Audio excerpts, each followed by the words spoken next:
came into this cycle expecting a blow-off top that never came. Instead, you watch Bitcoin peak at 126,000, roll over, and give back nearly half its value, erasing every gain made since the election. The headlines turned hostile, the critics got louder. Meanwhile, AI is repricing the economy in real time, and no one knows where the floor is. IBM just had its worst day in 25 years. Cybersecurity companies are losing billions in market cap in hours. The world is sitting in complete disorientation and fear. But Michael Saylor just sat down calm, methodical, convicted, and dismantled all of it. He revealed a pattern inside all the chaos. And once you see it, you can't unsee it.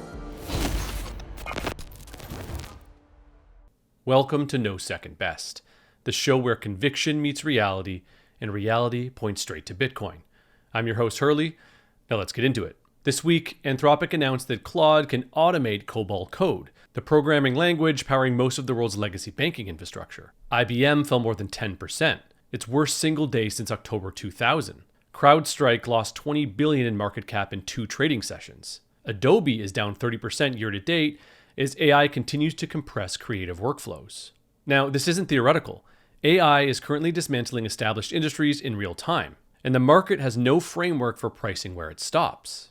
This is not a normal fear environment. This is something else entirely. And the global data confirms it. The World Uncertainty Index, which tracks uncertainty across 143 countries using economic intelligence reports, just recorded its highest reading in history. Higher than COVID, higher than 2008, higher than 9/11. Higher than every prior crisis in the index's recorded history, going back to 1990. Bitcoin's own Fear and Greed Index, which measures sentiment specifically among Bitcoin market participants, just keeps hitting new lows and max fear. There's no question that Bitcoin holders right now are as fearful as they have ever been in the asset's history.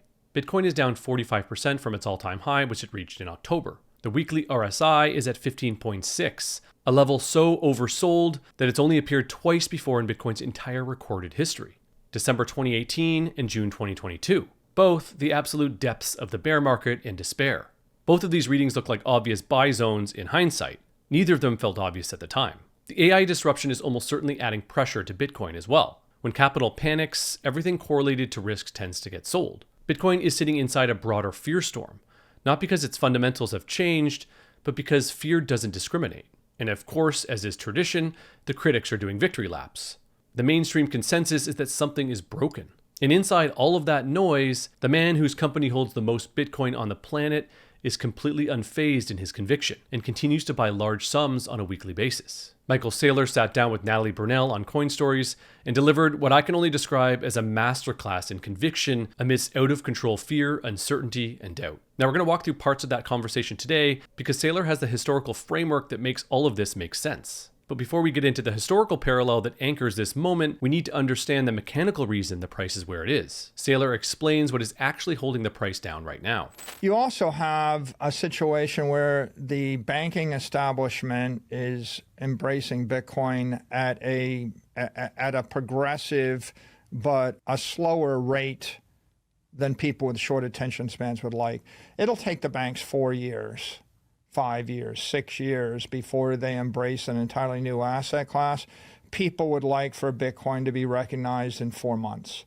But if the banks take 4 years before they start to bank it, extend credit on it, acknowledge it, and handle it, trade it, custody it, etc., then that means that what you have at the top of the market is $2 trillion worth of Bitcoin, probably 1.8 trillion held by retail investors or offshore investors, and they cannot access the traditional banking system. They're in the shadow banking system.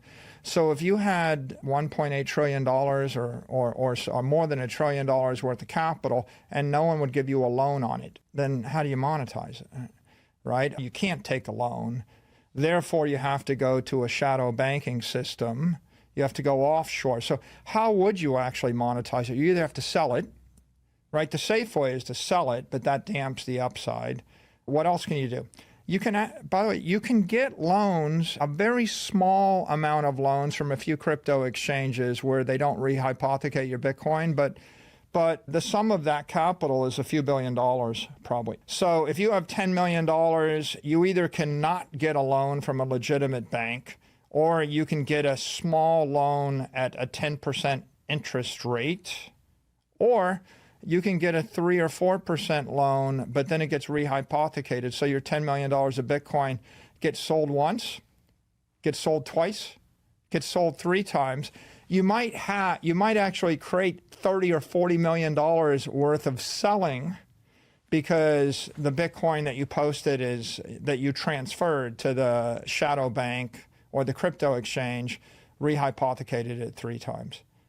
Okay, so what's holding down the price? I think what holds down the price of the asset is the lack of a fully formed, non-rehypothecating credit system, right? And there's a limit to how much you can rehypothecate certain other assets, right? When you post your home as collateral for a mortgage, the bank doesn't turn around and sell the house on your street 10 times.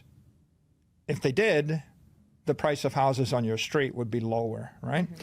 So I think that the lack of a fully formed banking system holds the price back.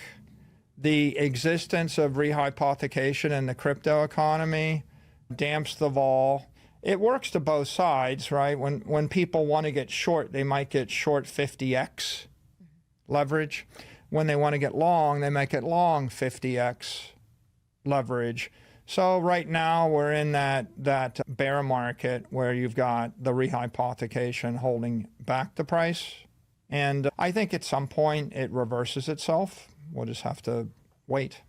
What Saylor is describing is not a market verdict on Bitcoin's value. It's a gap in infrastructure. This is largely what's holding the price back, not a broken thesis. The absence of a fully formed credit system around the world's newest major asset class. And here's the critical implication. That gap closes, slowly, then all at once. The same banks building Bitcoin custody infrastructure right now, the ones who wouldn't touch this asset years ago, they're the ones that will eventually extend credit against it. And when they do, the suppression mechanism disappears. This is not a matter of maybe. This is a matter of when. Now here's one of my favorite parts of the conversation. Because Saylor doesn't just make the argument for why Bitcoin will recover, he makes it using a very precise historical parallel. You know, there's a famous video of me in 2013 speaking about the virtues of the iPhone and Apple, and it went viral for a while. There's not an 8-year-old on the planet that doesn't want an iPhone 5. Mm-hmm. And if you go back and you look at maybe the greatest company of our era, Apple, and the greatest stock, a stock that made people insanely rich. Apple releases the iPhone in 2007. The P to E of Apple is 30. The iPhone isn't a success for 2 years. Around 2009, on the iPhone 3, people start to think, and myself included, I didn't think the original iPhone 1 or 2 were that useful. There was no app store, there was no cut and paste, they were kind of toys. Around 2009, the iPhone starts working, it's iPhone 3. By 2012, they're around the iPhone 4, iPhone 5. Everybody agrees it's a cool product. Apple stock peaks. Then it crashes. Between late 2012 and May 2013, Apple stock falls 45%. The same 45% Bitcoins fall. The Apple P to E goes to 10. The Ford P to E less than 10. It's being valued like a tired cash cow, utility company. Like no technology, no future, people are down on it. You know how long it takes, Natalie, before Apple recovers to a P to E of 30 from 2013? Years? 7 years. 7 years. In 2020, Apple returns to a P to E of 30. So it's 13-year cycle from 2007 to 2020. And you know what it took for people to give Apple the P to E of 30 again? The endorsement of Carl Icahn and Warren Buffett. Wow. 2 people who probably didn't even use the iPhone that much, if at all. So that's an example of how conventional markets evaluate innovation. And here's the irony, right? At the point I give the speech, there's general consensus that the iPhone is something you can't live without and no one's got a product nearly as good. And yet the conventional market's counter-trading it.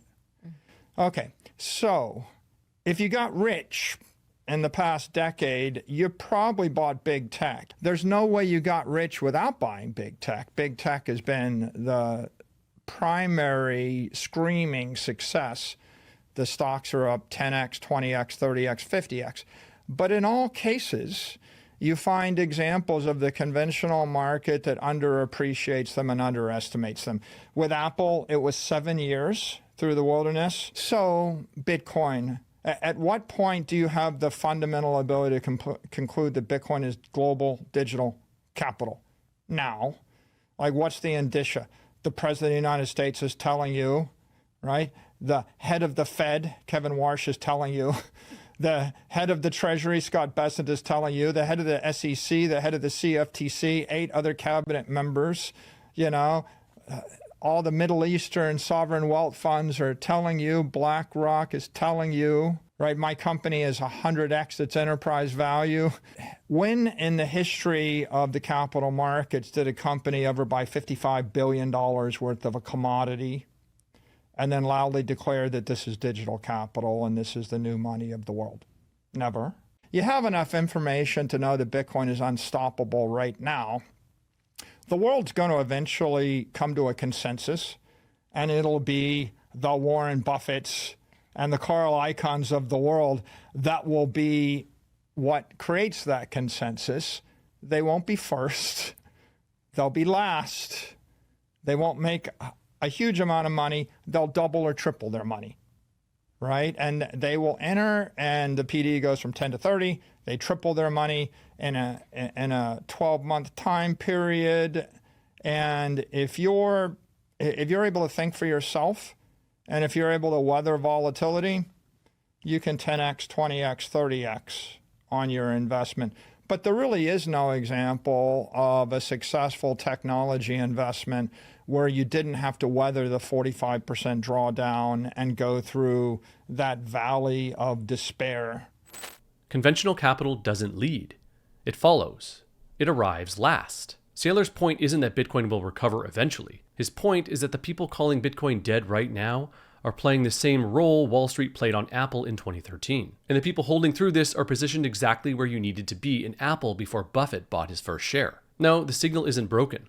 The timing just hasn't closed. This is the knowledge asymmetry. But there's something else noteworthy that Saylor addressed in this conversation. Because in an environment like this one, the fear narratives aren't just loud, they're relentless. Quantum computing, energy consumption, government bans, exchange insolvency, regulatory crackdowns, every cycle has its version. And Saylor has been cataloging them for years. So the fact of the matter is, none of the narratives that were going to stop Bitcoin or threaten Bitcoin ever panned out. They all turned out to be incorrect. The scalability, we have to stop spam. Oh, no, we didn't. We have to create smart contracts to create scam. No, we don't. We have to double the block size. No, we didn't. The miners are going to go bankrupt. No, they didn't. No one will mine Bitcoin. Yes, they will. The Chinese will stop it. Yes, they did. No, they didn't. Yes, they did. No, they didn't. They need to endorse it. They can't endorse it, right? It needs to be private. No, it doesn't. All of these things, they're all narratives. It used too much energy. No, it didn't. It'll boil the ocean. It didn't. Quantum will hack it. No, it won't. And what is it that people are missing here? Well, first of all, 99 out of 100 of these narratives, they benefit the ambitious opportunists because now they become famous. Al Gore makes hundreds of millions of dollars preaching that the climate is going to collapse, right? And 25 years later, it didn't happen. Somebody gets rich. ESG worked, but it didn't happen. But the point is, if I wasn't preaching it, how am I getting rich? There is a very powerful feedback with these narratives. And once you realize that, you realize that 99 out of 100 narratives are just a way for someone to accumulate money and power, and you ought to be skeptical of those narratives. I would say this entire quantum fear is just the latest quantum FUD because there's nothing else to talk about. I can no longer raise money by saying that Bitcoin needs to be more scalable or have smart contracts or whatever. So this is the only way to be relevant and get attention. That's the story of humanity since time immemorial. And ultimately, you're either going to have a constructive, optimistic view, which is something will happen and we'll just take advantage, upgrade the software or upgrade the networks to take advantage of the new technology, and we'll all be richer and happier and live happily ever after. That's one view. Or something's going to happen and we're just too stupid to figure out how to react to it, and we're just going to lose everything. And so therefore I should just give all my money to this ambitious opportunist, who's preaching that the world's going to end. Why don't I just give all my money to them because I'm too stupid? And it's it's silly, but it's predictable. And what I would say is, the back of the Hitchhiker's Guide to the Galaxy, right? It's like, don't panic. That's the product of watching 99 out of 100 fear narratives fail to materialize, and understanding why. The people who study the pattern don't panic. And not panicking in this environment is not a passive act. It's a decision backed by research. I did a deep dive on the quantum FUD in the last episode, so check it out up here. And here's the connection most people are missing. The AI disruption isn't a threat to the Bitcoin thesis. It's the argument for it being made in public and in real time. When AI can collapse a company's market cap in 48 hours, when IBM loses 25 years of trust in a single session, you're watching proof that no institution, no legacy corporate structure, and no stock is safe from disruption. The only assets that can't be depreciated by a model update are the ones grounded in physics and math. Bitcoin doesn't have a COBOL problem. It doesn't have a workforce to automate away. It doesn't have a margin structure AI can compress. It is a protocol running on a decentralized network with a fixed supply and issuance schedule. When the cognitive labor economy gets repriced, when the white-collar workflows powering most of the S&P 500 face compression, the case for a neutral, non-sovereign, mathematically scarce store of value doesn't weaken. It becomes the only coherent answer. And while retail is watching the drawdown and asking whether the thesis is broken, the institutions are quietly moving. This morning, NBD Bank, one of the largest asset managers in the Middle East, announced live on CNBC that they are considering a 1% Bitcoin allocation. Interestingly, we have just opened the possibility in our process to include Bitcoin because we think it works as a store of value. We see it as a kind of a digital gold, very simply. The proof of work, the limited supply. The Buffetts of the world aren't here yet, but the people who arrived just before them are starting to show up. Holding through that valley of despair and positioning before conventional capital arrives, that's not easy. It takes clarity on what you're holding, a structure built for the long term, and people around you who understand the thesis deeply enough to help you execute it. And that's exactly what Swan Private is built for. Swan Private works with families, individuals, and businesses who treat Bitcoin as a long-term monetary asset. When you work with Swan Private, you get a dedicated Bitcoin advisor, a real person who you can call or text, who helps you build and execute a strategy using Swan's full platform. That includes collaborative self-custody, advanced cold storage, inheritance and estate planning, tax advantage retirement accounts, balance sheet strategy, and tax-aware structuring. If you're thinking in decades instead of cycles, head over to swan.com/no-second-best and meet with the Swan Private team today. Now let's pull all the way back. The consensus is that something is wrong. The consensus has been wrong before, on Apple in 2013 and on Bitcoin in 2018 and 2022. The pattern isn't broken. The pattern is working exactly as it always has. The banks are starting to build, the institutions are starting to move, the credit system will come.